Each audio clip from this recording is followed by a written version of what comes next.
काछ वाच मन निश्चल राखे, धनी धनी जननी तेरी रे। नरसिंह मेहता जी के। इंद्रियों को वश में करो। नेत्र सबसे खतरनाक, इनको बहुत सावधान रखो, बहुत बहुत। ये चंचलता, नेत्रों की चंचलता।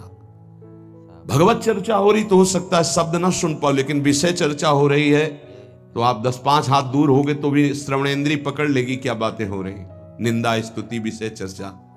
इंद्रियों को शासन में रखो, इंद्रियों को वश में करो, क्योंकि ये ज्ञान विज्ञान का नाश करने वाले महापापी काम इन्हीं के वशीभूत होकर तुम्हें नष्ट करते। मार डाल इस पापी को। भगवान के पाप मानम प्रजहीनम ज्ञान विज्ञान नाशनम, मार इस काम को नष्ट कर। तस्मात् तुम इंद्रियाण्यादौ नियम भरतर्षभ। ये महाभारत सबको लड़नी पड़ेगी, ये महाभारत है, सबको लड़नी पड़ेगी। अगर आपको अपने स्वराज्य सिंहासन पर बैठना है, मुक्त होना है, तो ये युद्ध स्वीकार करना पड़ेगा, ये चुनौती स्वीकार करनी पड़ेगी। भगवान कह रहे हैं इंद्रियों को वश में कर, ज्ञान विज्ञान का नाश करने वाले इस महापापी काम को अवश्य बलपूर्वक मार। भगवान आदेश कर रहे हैं।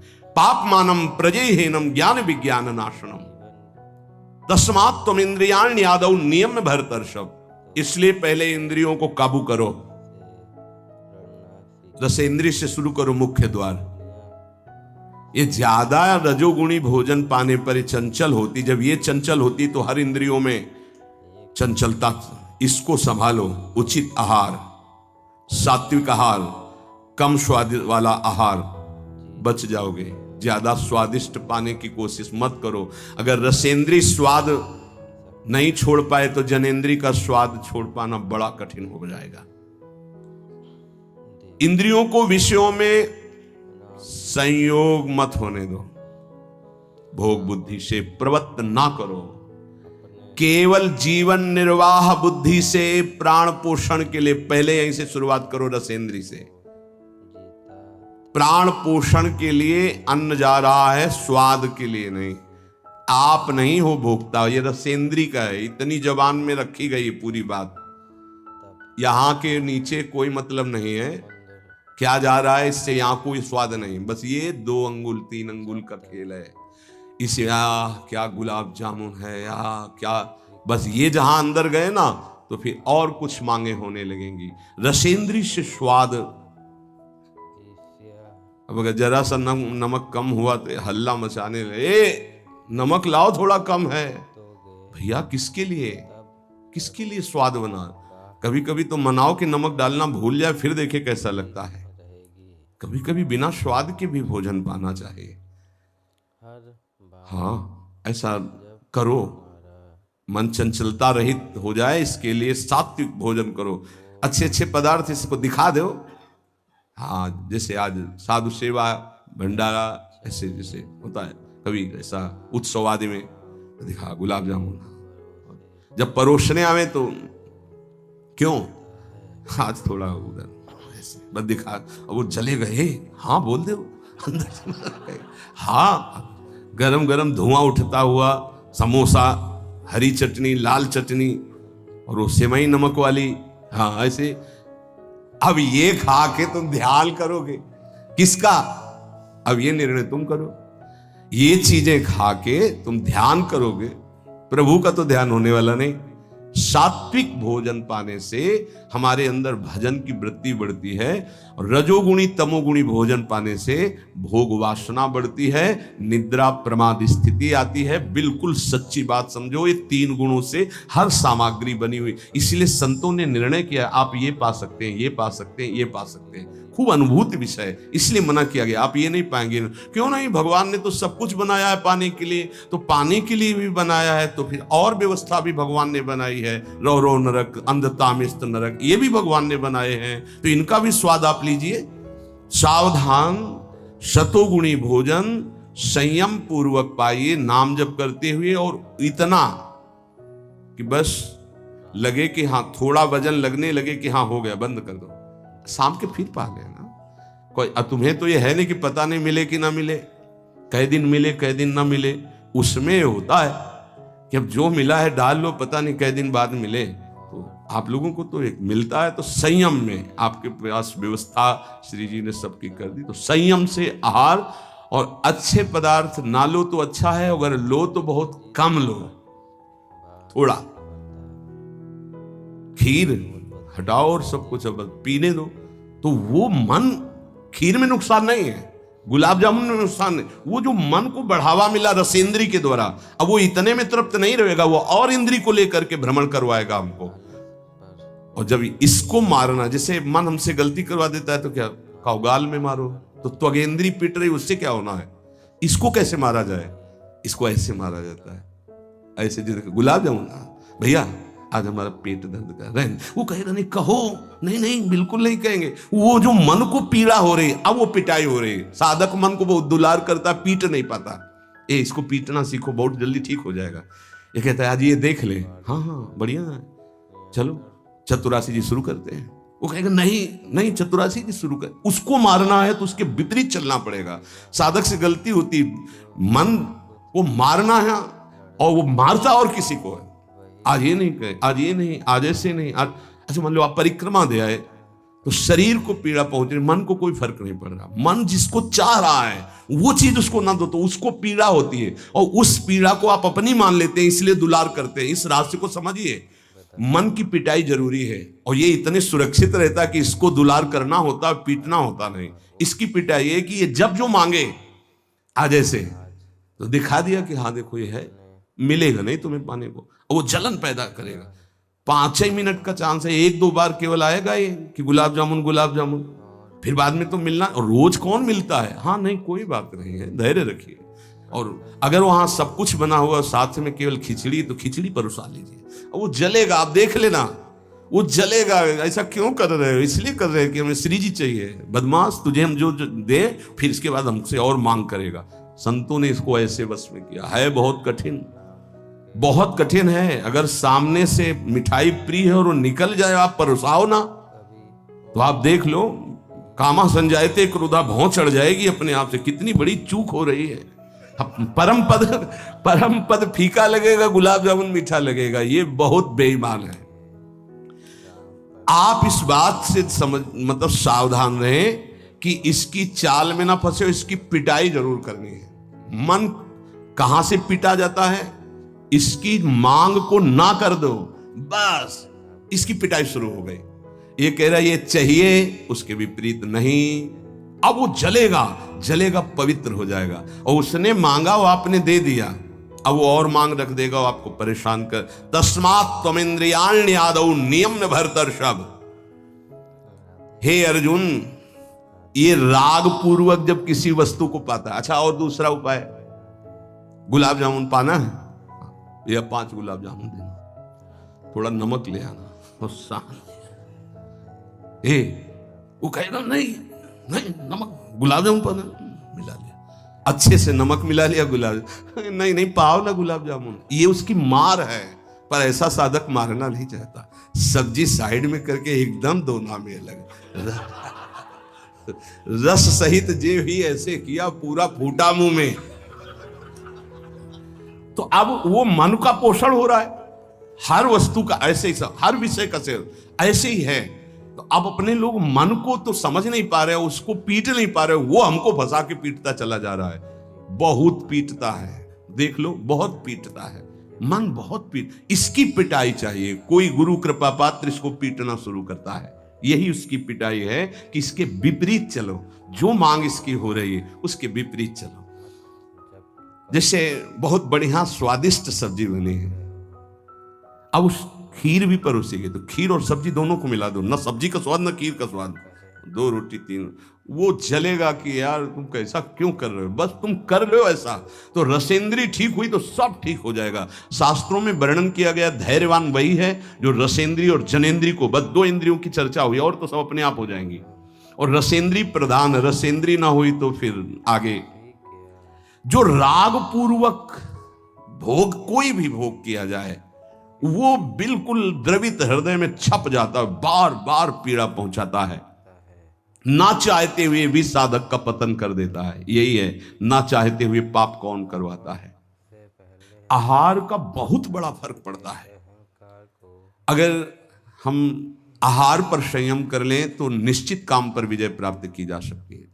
अगर आहार पर संयम नहीं, उचित आहार से आप देखना खाते खाते मर जाते हैं, लेकिन खाने की इच्छा पूर्ति नहीं होती। यही चमत्कार माया का।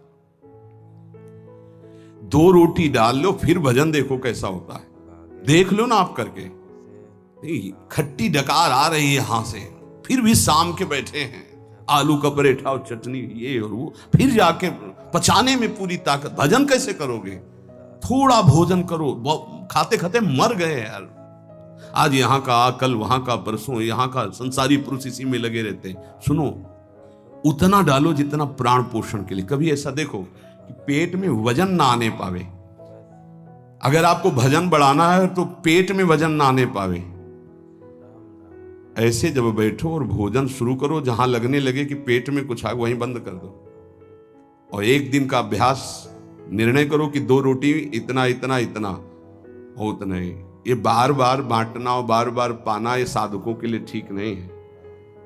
एक बार रखवा लो 4 रोटी से दाल सब्जी और बस खत्म। आपका घर है, आप श्री जी का प्रश्न, बस एक बार, और उसी को पाके अपना भजन करो। धिक्कार है जीवन को। खाते खाते अवस्थाएं बदल गई। बचपन से लेकर 50-60 वर्ष के वही खाने की इच्छा।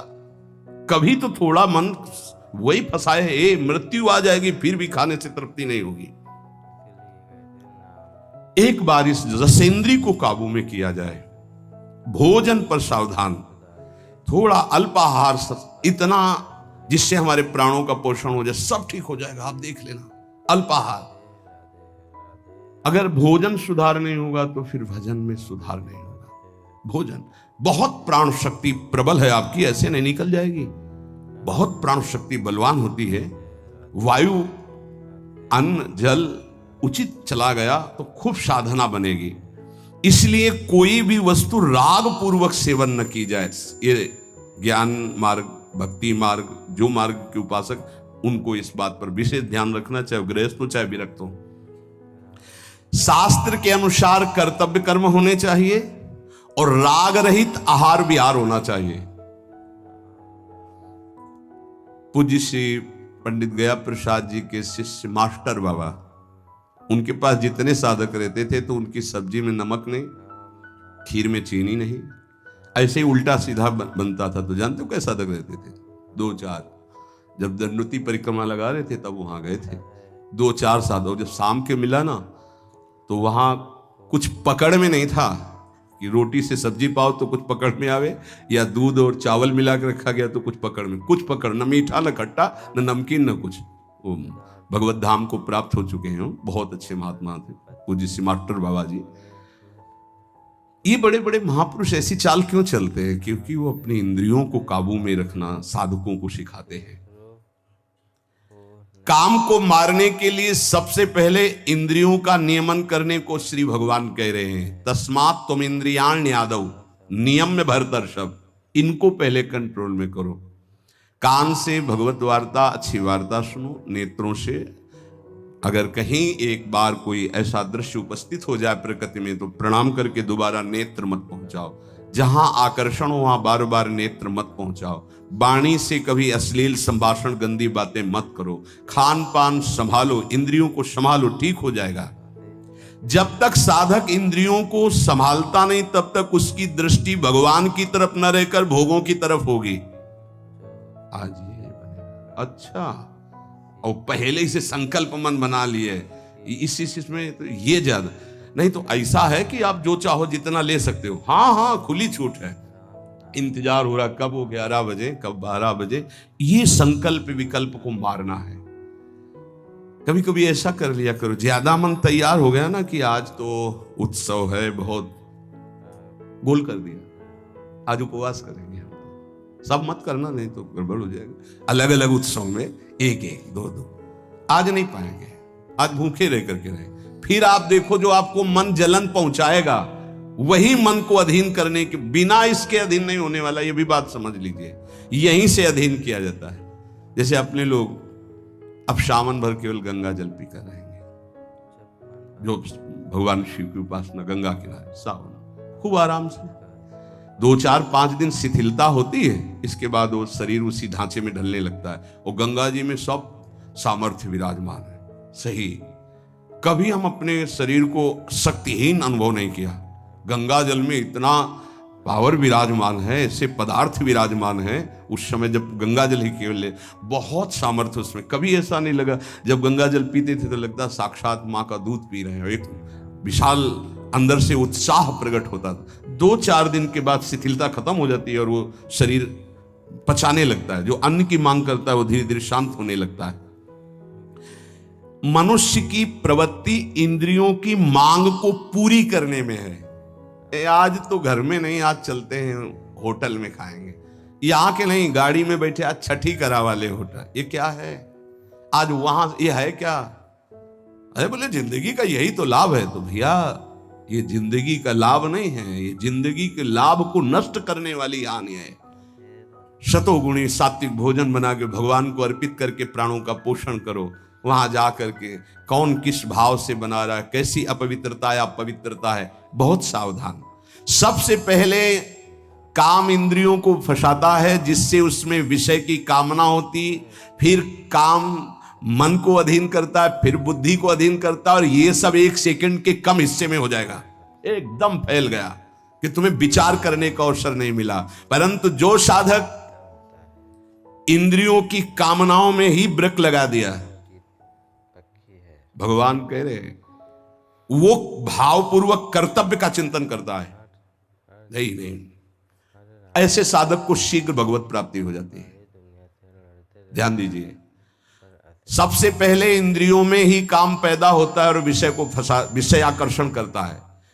और विषय जब कामना पैदा होती तो विषय कर्म करने की चेष्टा होती, कोई भी कामना किसी भी इंद्रिय की, और जो विषय कर्म में फंस जाता है उसका पतन हो जाता है।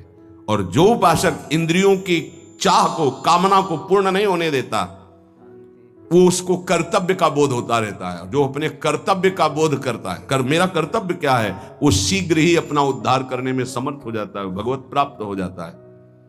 एनम ज्ञान विज्ञान नाशनम, ये ज्ञान विज्ञान का नाश करने वाला काम है। तुम्हारा कितना भी अनुभव ढक देगा, कितना भी बुद्धि आपकी प्रवीण हो, बड़े बड़े जवाब देने वालों को लाजवाब कर देता है। ऐसा है, काम ऐसा है कि बहुत जवाब देने वाले को जवाब रहित कर देता है। उसका उत्तर नहीं दे पाओगे जब काम तुम्हारे अंदर प्रश्न करेगा। विज्ञान अनुभव साधना का सब ढक देगा, ज्ञान विज्ञान दोनों को। तत्व ज्ञान का यहां बात नहीं है, क्यों? ज्ञानी का शब्द है शास्त्र ज्ञानी से, बोध संपन्न महापुरुष से नहीं स्वात्मारामम विषय मृग तृष्णाम भ्रमयति। यहां भक्त जो अभी साधन काल में है, प्रेमी भक्त के नहीं, दो को कोई परास्ती नहीं कर सकता। प्रेम लक्षणा भक्ति से युक्त महापुरुष और तत्वबोध महापुरुष, ये ज्ञानी शास्त्र ज्ञानी, और ये भक्त अभी साधन मार्ग का। कामना संपूर्ण पापों की जड़ है। पाप मानम ही प्रजय, इसलिए कामना उत्पन्न होते ही पाप क्रिया में रुचि हो जाती है। आगे चल करके वो इतना अंधा हो जाता है कि सतमार्ग छोड़ करके पाप कर्म में ही लग जाता है। बहुत बहुत डरावना विषय, बहुत भयावह विषय है। भगवान इसलिए काम को महापापी बता करके आज्ञा करते हैं कि साधक इसको अवश्य मार डाले। पाप मानम प्रजयहीनम ज्ञान विज्ञान नाशनम। तो जो आदेश कर रहे हैं वही सामर्थ्य देंगे, इसलिए इन्हीं की शरण में होके इनका नाम जप करो और इंद्रियों की चाह के विपरीत चलो तो मंगल हो जाएगा। राधे राधे दोस्तों, आशा करता हूँ राधा रानी कृपा से आप सभी लोग अच्छे और स्वस्थ होंगे। पूज्य श्री प्रेमानंद जी महाराज जी के सत्संग और प्रवचन सुनने के लिए भक्ति शक्ति है यूट्यूब चैनल को लाइक शेयर एंड सब्सक्राइब जरूर करें। और प्रेमानंद जी महाराज जी का सत्संग आपको कैसा लगा कमेंट बॉक्स में ज़रूर बताएं। फिर मिलते हैं नेक्स्ट वीडियो में। धन्यवाद।